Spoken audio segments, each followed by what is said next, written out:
बच्चों, my name is Tania and स्वागत है आपका मेरे यूट्यूब चैनल में बायो विद तानिया।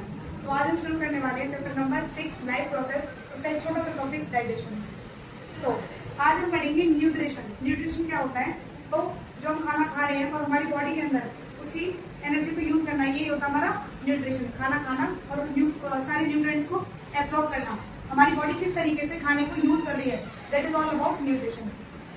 तो न्यूट्रिशन हमारा 2 टाइप्स का होता है, autotrophic nutrition, heterotrophic nutrition. Autotrophic nutrition होता है वो न्यूट्रिशन जिस टाइप के न्यूट्रिशन में हम अपना खाना खुद बनाते हैं, ठीक है। हेटरोट्रॉपिक न्यूट्रिशन होता है जिसमें हम दूसरे के ऊपर डिपेंड रह के न्यूट्रिशन ले रहे हैं। अब ऑटोट्रॉपिक न्यूट्रिशन करते हैं हमारे प्लांट्स, और जिस प्रोसेस के थ्रू वो खाना बनाते हैं उसे हम बोलते हैं photosynthesis. Photosynthesis is a process जिसके थ्रू प्लांट्स अपना खाना बना रहे हैं, और उसमें वो किस किस चीज का यूज करते हैं, वो है carbon dioxide, water, sunlight and chlorophyll. उसके बाद में बनाते हैं ग्लूकोज, पानी और एनर्जी, ठीक है। अब इसमें क्या होता है, जो हमारी फोटोसिंथेसिस की प्रोसेस है इसमें 3 स्टेप्स होते हैं। पहला, क्लोरोफिल का काम क्या होता है, वो सनलाइट एनर्जी को कैप्चर करता है और लाइट एनर्जी को केमिकल एनर्जी में चेंज करता है। और उसके बाद में हमारी आती है वाटर स्प्लिटिंग, जो कि सेकंड स्टेप है। सेकंड स्टेप में क्या होगा कि जो पानी लिया है वो पानी टूटेगा, ठीक है। वाटर का स्प्लिट होना जिससे ऑक्सीजन रिलीज होती है और हाइड्रोजन आयंस निकलते हैं। उसके बाद में रिडक्शन ऑफ कार्बन डाइऑक्साइड, जो कार्बन डाइऑक्साइड को एटमॉस्फेयर से लेना है वो कार्बन डाइऑक्साइड रिड्यूस होकर बना देती है आगे जाके ग्लूकोज। This is photosynthesis. अब है हमारा नेक्स्ट, ये हमारा जो लेक्चर है ये आप इसे ऑडियो बुक की तरह भी समझ सकते हैं, ठीक है। उसके बाद में हमारा आता है हेटरोट्रॉपिक न्यूट्रिशन। हेटरोट्रॉपिक न्यूट्रिशन होता है जिसमें हम दूसरों के ऊपर डिपेंड होते हैं। इसलिए हमारे 3 टाइप आते हैं, पैरासिटिक, सेप्रोफाइटिक और हेलोजोइक। पैरासिटिक न्यूट्रिशन किसे बोलते हैं? पैरासिटिक न्यूट्रिशन वो होता है जिसमें हम होस्ट के ऊपर डिपेंड होते हैं पर हम उसे मारते नहीं है। किसी को मारे बिना उसमें से अपना न्यूट्रिशन ले लेना, वो होता है पैरासिटिक टाइप ऑफ न्यूट्रिशन। जैसे कि एग्जांपल के लिए जू क्या करती है, वो हमें मारे बिना हमसे अपना न्यूट्रिशन लेती है। सेकंड आता है हमारा सेप्रोफाइटिक न्यूट्रिशन। सेप्रोफाइटिक न्यूट्रिशन होता है जिसमें एक ऑर्गेनिज्म सामने गली सड़ी चीजों से अपना न्यूट्रिशन लेता है, जो कि बॉडी से बाहर होता है, एक्सटर्नल न्यूट्रिशन होता है, उसे हम बोलते हैं सेप्रोफाइटिक न्यूट्रिशन। एंड थर्ड आता है हमारा होलोजोइक न्यूट्रिशन। होलोजोइक न्यूट्रिशन होता है जो कि एनिमल्स के अंदर होता है, जिसमें हम इंजेक्शन करते हैं, खाने को लेते हैं, चबाते हैं, डाइजेशन करते हैं, उसको एब्जॉर्ब करते हैं, एसिमिलेट करते हैं, एक्सक्रीट कर देते हैं, जो वेस्ट है उसे बाहर निकाल देते हैं। तो ये इस टाइप का जो न्यूट्रिशन जो एनिमल्स के अंदर होता है इसे हम बोलते हैं होलोजोइक न्यूट्रिशन। अब हम पढ़ना शुरू करेंगे digestion in human beings.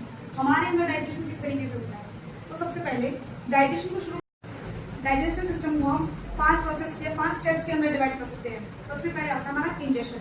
Ingestion में क्या होगा कि हमने खाना खाया और उसे अपने मुंह में रखा, बस खाना लिया और अपने मुंह के अंदर रखा, ये प्रोसेस आती है हमारी इंजेशन।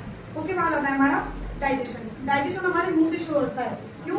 क्योंकि डाइजेशन के अंदर हमारे जो दांत है वो क्या होते हैं, उस खाने को तोड़ते हैं, हमारी कॉम्प्लेक्स शुगर को सिंपल शुगर के अंदर ब्रेक डाउन करने का काम होता है हमारे दांतों का। इसके बाद में अब वो कैसे करते हैं, तो हमारे अंदर एक एक्सोक्राइन ग्लैंड होती है बगल कैविटी में, जिसका नाम है सैलिवरी ग्लैंड, और वो जो ग्लैंड है वो एक एंजाइम रिलीज करती है जिसका नाम है सलाइवरी अमाइलेज। सलाइवरी अमाइलेज का काम क्या होता है, वो कार्बोहाइड्रेट्स को स्टार्च में तोड़ता है। फूड के अंदर जो कार्बोहाइड्रेट है उसे स्टार्च में तोड़ने का काम करेगा। इसके बाद में जो खाना है वो जब खाने के अंदर जो फूड हमने खाया है वो जो कॉम्प्लेक्स से सिंपल फूड बना है, जब उसमें सलाइवा मिक्स हो गई है, इस फूड को हम बोलते हैं बोलस। जो बोलस है वो हमारे गले में यानी कि ईसोफेगस जो होती है फूड पाइप, उसके अंदर एंटर करता है और पेरिस्टाल्टिक मूवमेंट करते करते वो स्टमक तक पहुंचता है। स्टमक में क्या होता है, स्टमक हमारा गैस्ट्रिक जूस स्टमक के अंदर प्रेजेंट होता है, गैस्ट्रिक जूस, जिसके अंदर क्या क्या होता है, म्यूकस, पेप्सिन और एचसीएल। एचसीएल का काम क्या होता है, एचसीएल इज वेरी एसिडिक, तो वो खाने को एक एसिडिक मीडियम प्रोवाइड करेगा और उसके साथ साथ में उसमें से जर्म्स, बैक्टीरिया उन सबको खत्म करेगा। सेकंड आता है हमारा पेप्सिन। पेप्सिन का काम होता है खाने में से प्रोटीन को डाइजेस्ट करना।